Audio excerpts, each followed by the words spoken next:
En RDC, le M23 poursuit son avancée vers des zones stratégiques. Les mouvements du 23 mars M23, après avoir pris Goma et Bukavu, poursuit son avancée vers d'autres zones stratégiques de l'Est de la République démocratique du Congo. À la fin de janvier, le M23, soutenu par les troupes rwandaises, a pris le contrôle de Goma, capitale du Nord Kivu, lors d'une offensive éclair, avant de poursuivre son avancée vers Bukavu, capitale du Sud Kivu, tombée dimanche. Les rebelles de l'AFC M23 se rapprochent de la ville d'Uvira dans le Sud Kivu. Des colonnes des rebelles sont passées à Sangé, Panzi, Walungu, Kamanyola sur la RN5. Des habitants ont préféré se réfugier dans les montagnes après avoir constaté l'avancée des rebelles. Sangé est à 35 km d'Uvira où des affrontements ont eu lieu entre le militaire congolais et les miliciens Wazalendo depuis avant-hier. Les militaires congolais et les miliciens Wazalendo se sont repliés à Uvira face à l'avancée des rebelles du M23 et des combats ont éclaté entre eux.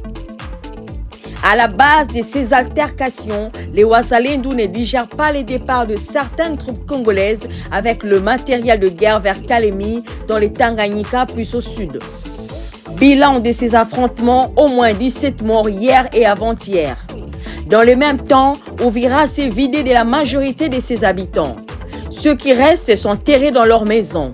De nombreuses personnes se sont réfugiées au Burundi voisin, tandis que d'autres ont pris la direction du Kalemi ou encore Moba dans les Tanganyika. Hier mercredi, une vidéo a fait le tour des réseaux sociaux montrant des centaines de militaires congolais dans une embarcation au port de Kalundu à Uvira à destination de Kalemi.